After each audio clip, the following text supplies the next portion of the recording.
ಕಂತ ಅಲೆಮಾರಿ ನಂದಿಜೋಗಿ ಸಮುದಾಯಕ್ಕೆ ಸಂಬಂಧಪಟ್ಟಿರ್ತಕ್ಕಂಥ ಜಾತಿ ಪ್ರಮಾಣ ಪತ್ರಕ್ಕೆ ಮತ್ತೆ ಏನು ಬೇರೆ ಬೇರೆಯವರು ತುಮಕೂರು ತಾಲೂಕು ಮತ್ತೆ ಗುಬ್ಬಿ ತಾಲೂಕಿನಲ್ಲಿ ಈ ನಂದಿಜೋಗಿ ಸಮುದಾಯದಲ್ಲಿ ನಕಲಿ ಪ್ರಮಾಣ ಪತ್ರಗಳನ್ನ ಜಾತಿ ಪ್ರಮಾಣ ಪತ್ರಗಳನ್ನ ತಾಂಡಿ ಸರ್ಕಾರಿ ವಸತಿ ಸೌಲಭ್ಯಗಳನ್ನ ತಾಣ್ತಾ ಇದ್ದಾರೆ. ಇದರ ಬಗ್ಗೆ ಕೂಲಂಕುಷವಾಗಿರ್ತಕ್ಕಂತ ಒಂದು ತನಿಖೆ ಆಗ್ಬೇಕು ಅಂತ ಹೇಳಿ ನಿನ್ನೆ ತಾನೇ ಮಾಧ್ಯಮಗಳ ಮುಖಾಂತರ ಅಖಿಲ ಕರ್ನಾಟಕ ನಂದಿಜೋಗಿಗಳ ಸಂಘ ಒತ್ತಾಯವನ್ನ ಮಾಡಿದೆ. ಈ ಸಂದರ್ಭದಲ್ಲಿ ತುಮಕೂರಿನಲ್ಲಿ ನಂದಿಜೋಗಿಗಳಲ್ಲೇ ಅತ್ಯಂತ ಹಿಂದುಳಿದಿರ್ತಕ್ಕಂಥ ನಂದಿಜೋಗರು ಇವತ್ತು ಇಸ್ಮಾಯಿಲ್ ನಗರದಲ್ಲಿ ಹಾಗೇನೆ ಅಮಲಾಪುರದಲ್ಲಿ ಇನ್ನಿತರ ಜಾಗಗಳಲ್ಲಿ ಏನು ವಾಸ ಮಾಡ್ತಾ ಇದ್ದಾರೆ, ಅವರ ಆತಂಕದಿಂದ ಇವತ್ತು ಎಲ್ಲ ಸಭೆಯನ್ನ ಸೇರಿ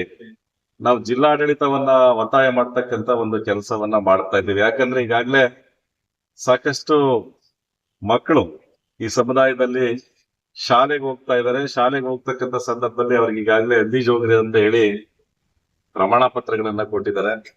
ಈ ಮಧ್ಯದಲ್ಲಿ ಈ ತರದ ಒಂದು ಆರೋಪವನ್ನ ಮಾಡ್ತಾ ಇರ್ತಕ್ಕಂಥದ್ದು ನಮ್ಮ ಜನರಿಗೆ, ಇಲ್ಲಿರ್ತಕ್ಕಂಥ ಜನರಿಗೆ ಒಂದು ಆತಂಕವನ್ನ ಸೃಷ್ಟಿ ಮಾಡಿದೆ. ಹಾಗಾಗಿ ನಾವು ತುಮಕೂರು ಜಿಲ್ಲಾಡಳಿತವನ್ನ ಮಾನ್ಯ ಜಿಲ್ಲಾಧಿಕಾರಿಗಳು ಹಾಗೂ ಸಮಾಜ ಕಲ್ಯಾಣ ಇಲಾಖೆಯ ಜಂಟಿ ನಿರ್ದೇಶಕರು ಒತ್ತಾಯ ಮಾಡ್ತಾ ಇರ್ತಕ್ಕಂಥದ್ದು, ಈಗ ಏನು ಕುಲಶಾಸ್ತ್ರೀಯ ಅಧ್ಯಯನವನ್ನ ಮಾಡಿ ನಮ್ಮ ಜಾತಿಯ ಹಿನ್ನೆಲೆ ಮತ್ತೆ ಮೂಲವನ್ನ ತಾವು ಪರಿಶೀಲನೆ ಮಾಡಿ ತುರ್ತಾಗಿ ನಮ್ಗೆ ಜಾತಿ ಪ್ರಮಾಣ ಪತ್ರವನ್ನ ಕೊಡ್ಬೇಕು ಅಂತಕ್ಕಂಥ ಒಂದು ಒತ್ತಾಯವನ್ನ ಇಲ್ಲಿನ ಮುಖಂಡರಾಗಿರ್ತಕ್ಕಂಥ ರಾಮಕ್ಕನವರು, ಮಾರಣ್ಣವರು, ನಾಗರಾಜ್ ಅವರು, ಗಂಗಮ್ಮನವರು, ವೆಂಕಟೇಶ್ ಅವರು ಇವರೆಲ್ಲರೂ ಸಹ ಒತ್ತಾಯವನ್ನ ಮಾಡ್ತಾ ಇರ್ತಕ್ಕಂಥದ್ದಿದೆ.